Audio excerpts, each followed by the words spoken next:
Good morning, నేను Santosh. Welcome to 30/60. ముందుగా headlines.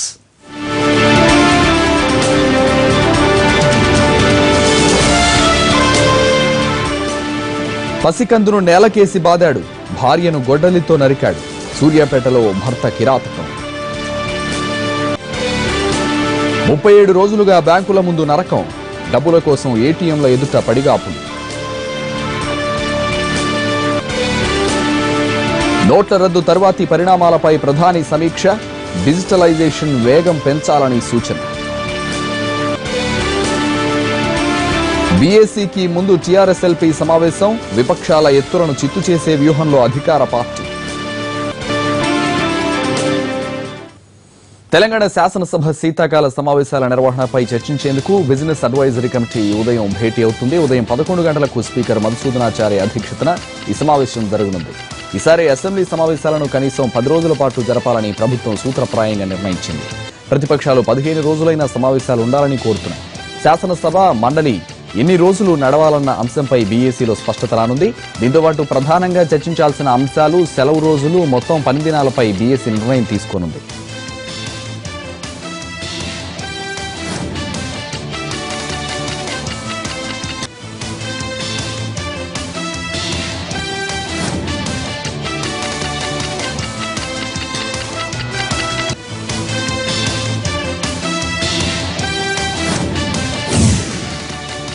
Telangana రాష్ట్ర సమితి లెజిస్లేటివ్ పార్టీ ఈ మధ్యాహ్నం సమావేశం కానుంది. తెలంగాణ భవన్లో మధ్యాహ్నం 2:30 గంటలకు ప్రారంభమయ్యే ఈ సమావేశానికి సీఎం కేసీఆర్ అధ్యక్షత వహిస్తారు.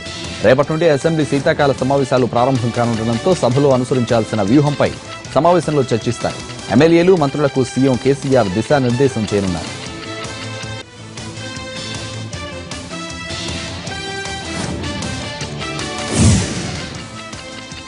తెలంగాణ అసెంబ్లీ వింటర్ సెషన్ సీఎల్పీలో వేడి పుట్టిస్తోంది. ఈ సమావేశాలను కాంగ్రెస్ సీరియస్ గా తీసుకుంది. ఇవాళ ఉదయం 9 గంటలకు సీఎల్పీ సమావేశం జరగనుంది. అసెంబ్లీలో అనుసరించాల్సిన వ్యూహంపై టీకాంగ్ నేతలు చర్చించనున్నారు. నోట్ల రద్దు సమస్యలతో పాటు ఎన్నికల సమయంలో టీఆర్ఎస్ ఇచ్చిన హామీలపై నిలదీయాలని భావిస్తున్నారు.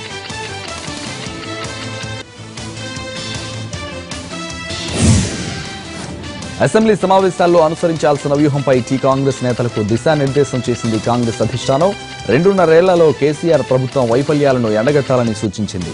కేసీఆర్ ప్రభుత్వం ఉన్నది తన కోసం, తన కుటుంబం కోసమే తప్ప ప్రజల కోసం కాదన్నారు దిగ్విజయ్.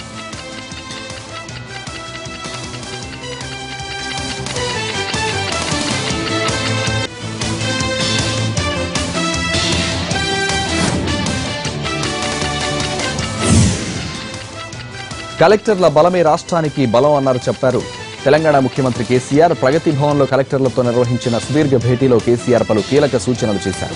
భవిష్యత్తులో మరిన్ని కలెక్టర్ల సమావేశాలు జరుగుతాయని అన్నారు. చిన్న వయసులోనే కలెక్టర్లుగా అవకాశం దక్కించుకున్న యువ అధికారులు కృతజ్ఞతతో వ్యవహరించాల్సిన ఉందన్న కేసీఆర్, ప్రజల సమస్యల పరిష్కారానికి నిరంతరం కృషి చేద్దామని పిలుపునిచ్చారు.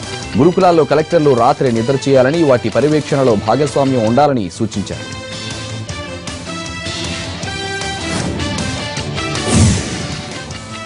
పాత 500 నోటుతో సేవల బిల్లులు కట్టుకోవడానికి నేటి అర్ధరాత్రితో గడువు తీరనుంది. గడువు పొడిగించుకునేందుకు కేంద్రం అంగీకరించలేదు. అయితే పాత నోట్లను బ్యాంకులో డిపాజిట్ చేసుకోవచ్చని చెప్పింది. ఇకపై పాత 500 నోటుతో ఎలక్ట్రిసిటీ బిల్లు, వాటర్ బిల్లులు లాంటివి కట్టడం, మెడికల్ దుకాణాల్లో వినియోగించడం వీలు పడదు. రద్దయిన నోట్లతో రైల్వే, విమాన టికెట్లను బుక్ చేయడం, పెట్రోల్ బంకులు, టోల్ ప్లాజాల్లో వినియోగించడం లాంటి మినహాయింపులను కేంద్ర ప్రభుత్వం ఇప్పటికే తొలగించింది.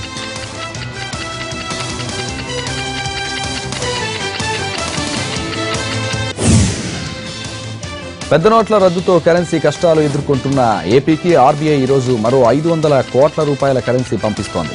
ఇందులో 300 కోట్లు విలువ చేసే 500 నోట్లను పంపిస్తున్నట్లు ఆర్బీఐ అధికారులు తెలిపారు.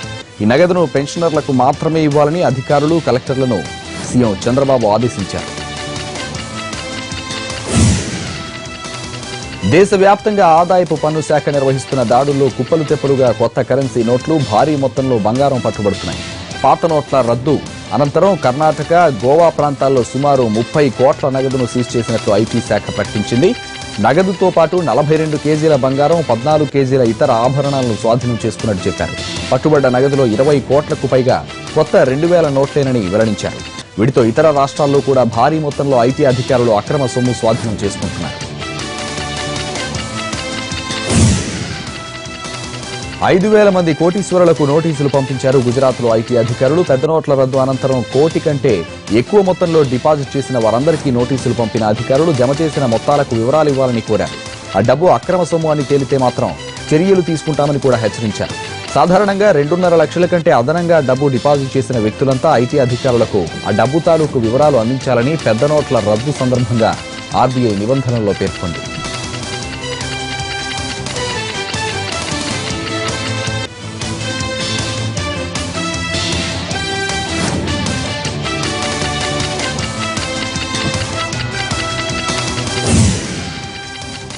నకిలీ 500 నోట్లను చలామణి చేయడానికి ప్రయత్నించిన పాకిస్తాన్ దేశస్తుని అదుపులోకి తీసుకున్నారు సూరత్ రైల్వే పోలీసులు. నిందితుల నుంచి 50,000 రూపాయలు విలువ చేసే నోట్లను స్వాధీనం చేసుకున్న పోలీసులు అతన్ని అదుపులోకి తీసుకుని ప్రశ్నిస్తున్నారు.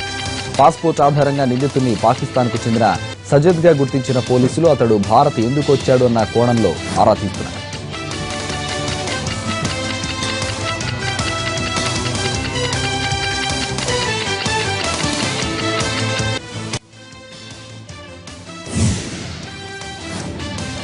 తూర్పుగోదావరి జిల్లా సామర్లకోటలో నోట్ల మార్పిడికి ప్రయత్నిస్తున్న ముఠా రెడ్ హ్యాండెడ్గా పట్టుబడింది. 6 నిందితుల్ని అరెస్ట్ చేసిన పోలీసులు వారి నుంచి 5,18,000 విలువైన కరెన్సీని సీజ్ చేశారు. ఇందులో 4,62,000 రూపాయల విలువైన కొత్త 2,000 రూపాయల నోట్లున్నాయి. నిందితులను చెల్లా నూకారెడ్డి, ఈటి నాగేశ్వరరావు, కడియాల శ్రీనివాసరావు, కొండపల్లి నూకరాజు, గంగవరపు గురుపాదం, సూరిమల్ల చిన్న అప్పారావులుగా గుర్తించారు.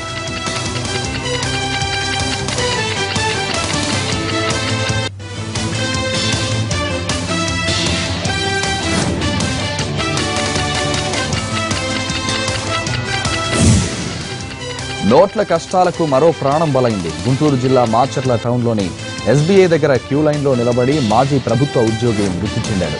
సాంఘిక సంక్షేమ శాఖలో అటెండర్గా పనిచేసిన మౌలాలి ప్రతి నెల ఎస్బీఐలో 7,000 రూపాయలు పెన్షన్ తీసుకుంటారు. అయితే అకౌంట్లో పెన్షన్ పడి 2 వారాలు అవడంతో రద్దీ తగ్గుతుందని భావించి అతడు బ్యాంకు వచ్చాడు. అయినా క్యూ ఉండడంతో చేసేది లేక నిల్చున్నాడు.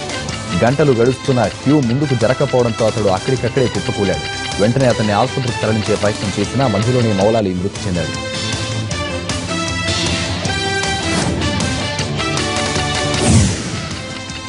పెద్ద నోట్ల రద్దు తర్వాత చాలా మంది నగదు రహిత లావాదేవీల వైపు మళ్లారు. దీంతో సైబర్ కేటుగాళ్లకు ఛాన్స్ దొరుకుతోంది. అయితే సైబర్ క్రైమ్ ను నిరోధించడానికి బ్లాక్ చైన్ టెక్నాలజీని వినియోగించనున్నట్టు చెప్పారు AP DGP Sambasivarao. Cyber security మీద విజయవాడలో వర్క్షాప్ నిర్వహించారు. నగదు రహిత లావాదేవీల్లో మన రాష్ట్రం దేశంలోనే ఆదర్శంగా ఉందన్న డీజీపీ టెక్నాలజీ ఎంత అభివృద్ధి చెందినప్పటికీ హ్యాకర్ల నుంచి తప్పించుకోలేకపోతున్నామన్నారు.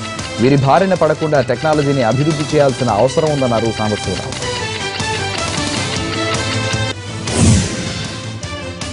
నగదు రహిత లావాదేవీలపై విశాఖ పోలీసులు ప్రత్యేక వర్క్షాప్ నిర్వహించారు. జిల్లా పరిషత్ హాల్లో ఏర్పాటు చేసిన ఈ కార్యక్రమంలో సిటీ పోలీస్ కమిషనర్ యోగానంద్తో పలువురు అధికారులు పాల్గొన్నారు. నోట్ల రద్దు నిర్ణయం తర్వాత క్యాష్లెస్ లావాదేవీలు అధికంగా జరుగుతుండటంతో వాటిపై ప్రజలకు అవగాహన కల్పించే ఉద్దేశంతో ఈ వర్క్షాప్ నిర్వహించినట్టు చెప్పారు పోలీసులు. ఈ కార్యక్రమంలో భాగంగా నగదు రహిత లావాదేవీలు ఎలా చేయాలి, అందుకు అనుసరించాల్సిన విధానాలు ఏంటి అన్న అంశాలపై బ్యాంక్ సిబ్బంది, ఐటీ నిపుణులు వివరించారు. అమరావతి చుట్టూ 186 కిలోమీటర్ల మేర ఔటర్ రింగ్ రోడ్ నిర్మించేందుకు ఏపీ ప్రభుత్వం సూత్రప్రాయంగా నిర్వహించింది. అమరావతి నిర్మాణం, ఇతర అభివృద్ధి పనులపై సమీక్ష నిర్వహించారు సీఎం చంద్రబాబు. మున్సిపల్ శాఖ ప్రతిపాదించిన రింగ్ రోడ్లలో 98 కిలోమీటర్ల ఇన్నర్ రింగ్ రోడ్, 186 కిలోమీటర్ల ఔటర్ రింగ్ రోడ్ను గ్రీన్ సిగ్నల్ ఇచ్చారు సీఎం. కేబినెట్ ఆమోదం తర్వాత డీపీఆర్ రూపొందిస్తున్నామంటున్నారు మున్సిపల్ మంత్రి నారాయణ.